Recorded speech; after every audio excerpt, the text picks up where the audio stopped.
Hello, everyone. Welcome to South News. I'm Afaf Kanja. We're honored and delighted to have joining us today the President of Ghana, Mr. John Atta Mills. Mr. President, welcome to South News. Thank you. Thank you for being here. I'd like to start our conversation with probably one of the most exciting things happening in Ghana today, and that is the recent discovery and, of course, production of oil. Tell us how, I believe it's in 2010 that the actually official production of oil began. Tell us how this is actually influencing and impacting geopolitics and, of course, the socioeconomic pulse of the country. Thank you. Let me just say that the oil and gas discovery is something that is very important to us. But we are also aware of the fact that it's a God-given asset, which is to be enjoyed by the whole of our nation. It is not for the exclusive use of a small group of people. And therefore, it is important that we operate this area of our economy with transparency, honesty, and fairness. And therefore, we have put in place the structures to ensure that we achieve this result. We've learned from the experiences of other countries where the oil has been a curse rather than a blessing. We are determined not to fall into the same traps. And therefore, with these structures, we are opening up the opportunities to those who are interested, those who want to buy blocks. Our assignment as a nation or as a government is to make sure that we provide an enabling environment. At the very beginning, because we do not have the human resource, we'll have to rely on experts from abroad. But we have started very intensive training courses for Ghanaians. We've sent a number of them to institutions abroad to come and then be in charge of the operation of this industry. We do not want anybody to think that the oil is going to be a substitute for what we have been doing all along. We are agricultural country. Agriculture is the backbone of our economy, and we want to develop agriculture. So the oil, will be the icing on the cake. We are not going to depend exclusively on it because even at this stage, we are producing in what I would say small quantities. So to take us quite some time, to describe ourselves as a big-time oil producer. We think that the oil should go to enhance our ability to develop our infrastructural capacity. That is one area. Gas will also help us with power generation. So the oil and gas discovery will be part of the total economic effort that we are making in our country. In West Africa, we've been blessed. Quite a number of countries, have this asset, and we are learning from one another. But we'll continue also with the prospecting and then make sure that as time goes on, we have Ghanaians who are commanding the heights of the oil production. It's interesting that you say that because I believe, and correct me if I'm wrong, Mr. President, that it's actually the gold and cocoa production that actually sustained Ghana through the peak of the economic crises. So it's interesting that you say that this will maybe be more the icing on the cake to really kind of fulfill future sustainable development. When I refer to agriculture, I was really referring to cocoa. Mm-hmm. Cocoa has sustained us over the years. Gold has played a part, even though I would say that as far as gold production is concerned, we are not really in control of everything because we have not invested that much as a country, and there are other companies which are controlling our gold industry. But even then, we are deriving some respectable income from cocoa. So it is true to say that over the years, of course, that was why we're called Gold Coast. Gold and cocoa, have been the mainstay of our economy. And it obviously would be irresponsible on our part to turn our back on these things which have sustained us all along. Absolutely. Let's cross over to something quite relative here, and that is a conversation that's quite huge in terms of the UN and, of course, UN Secretary General Ban Ki-moon, and that is sustainable development. The upcoming conference, Rio Plus 20. I'd like to really understand what level of interest you have in really building a truly sustainable future for Ghana in terms of small and medium-sized businesses, the global impacts of business incubator projects. What's happening in Ghana in these terms? If you are familiar with the African story, small and medium-scale enterprises are very important. I mean, now it is not advisable for governments to engage in large-scale protection, building factories, etc. Experience has shown us that government is not a good business entity, and therefore our determination is to encourage the private sector to be in control of the economy. And when you talk about the private sector in a developing country, you are really talking about the SMEs. They have their special difficulties, but they must be given some special attention.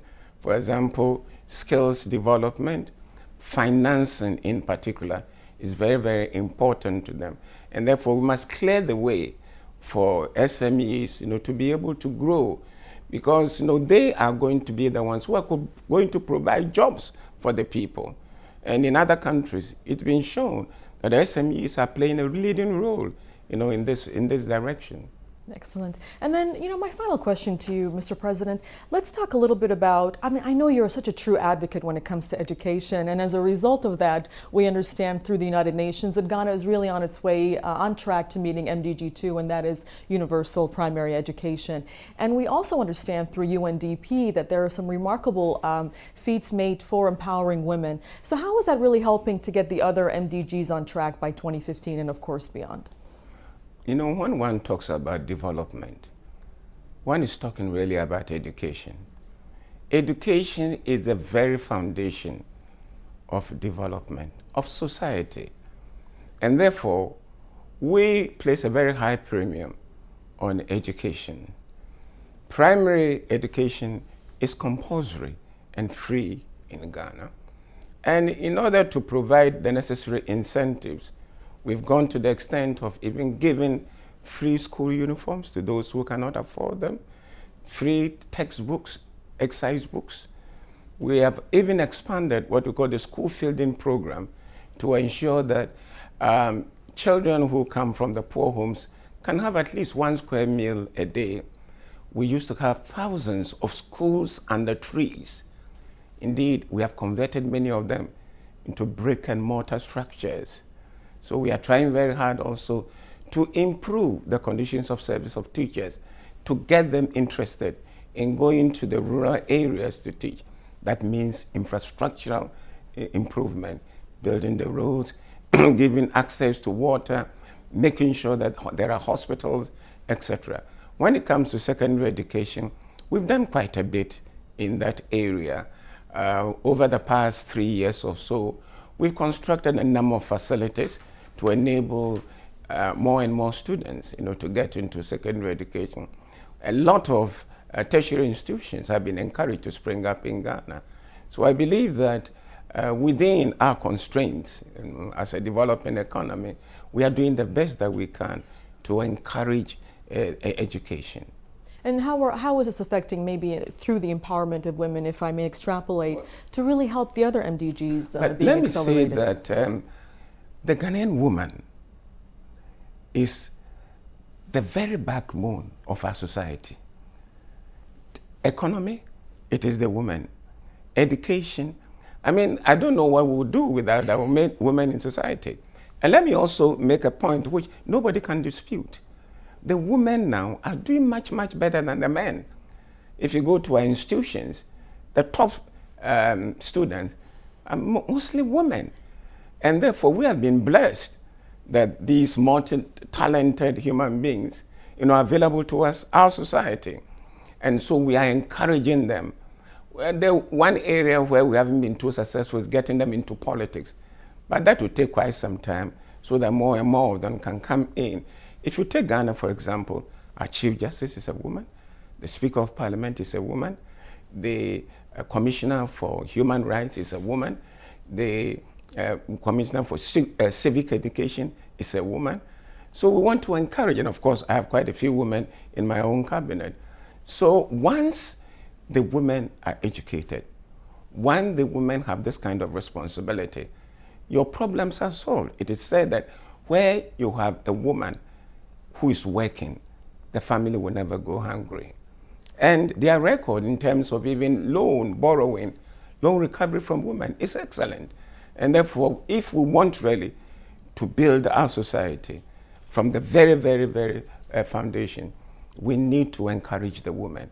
And therefore, that is why we're also concerned about MDGs 4 and 5, the women's mortality, and then infant mortality. And we are tackling them rather seriously. Just before I left Ghana, I know that a team was going around to sensitize our women to the need for them to be conscious of some of the problems and challenges which contribute to female mortality and then infant mortality.